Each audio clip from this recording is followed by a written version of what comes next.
This is National Native News. I'm Jill Freitas.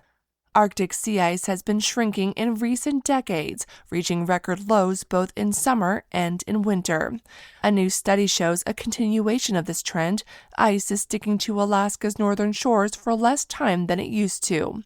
Researchers say this can have implications for the climate, resource development, and subsistence hunting.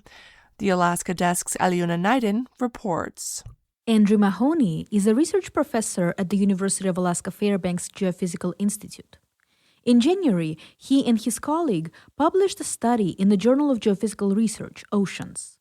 It focused on the ice that attaches to the shores of Alaska's northern coast, called landfast ice. They found that over nearly 3 decades, the landfast ice in Alaska's Arctic is forming later, breaking up earlier, and is not reaching as far offshore. So it's sort of shrinking in time and it's shrinking in space as well. Mahoney previously looked at the landfast ice in Chukchi and Beaufort Seas in a study published in 2014. At that time, the Chukchi Sea seemed to experience more ice loss, while the Beaufort Sea seemed more stable. This year's study showed that that has changed. Mahoney says that while landfast ice is only a small fraction of the overall ice cover, it is the type of ice most people come in contact with. Indigenous communities have used it for millennia to hunt, like whalers in Utkahovik in spring. A large fraction of the community at any one time might actually be out on the landfast ice, actively whaling, and the success of that whale hunt is in part related to how accessible and how stable and safe the landfast ice is. Mahoney added that the oil and gas industry also uses landfast ice to build seasonal ice roads to connect to facilities. In fact, his team's study was funded by the Federal Bureau of Ocean Energy Management with the interest of oil and gas development near shore. When landfast ice breaks up earlier in spring, coastal communities lose a shield protecting them from the open water and waves. There's a lot of erosion affecting these communities.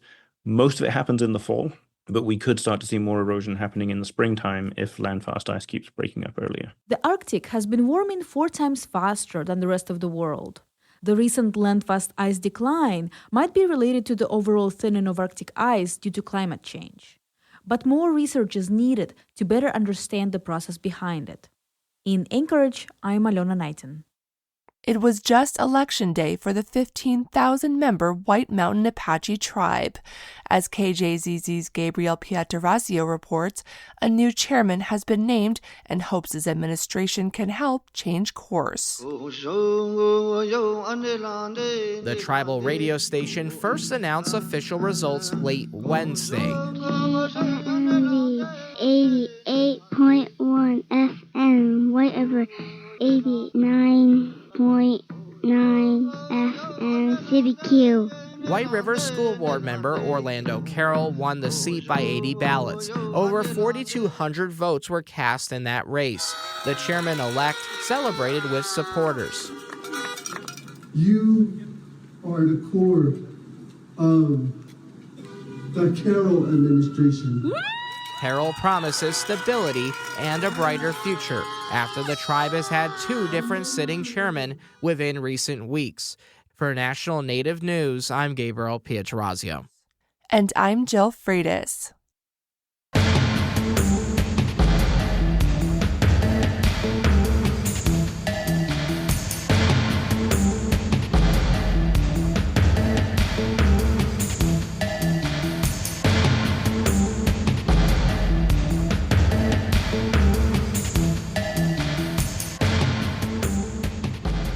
National Native News is produced by Kawanak Broadcast Corporation, with funding by the Corporation for Public Broadcasting.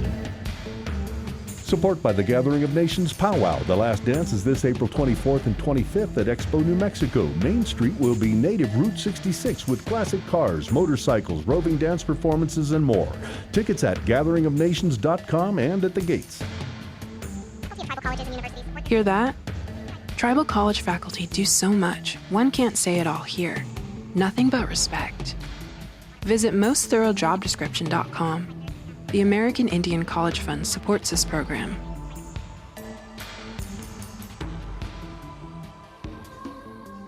Native Voice One, the Native American Radio Network.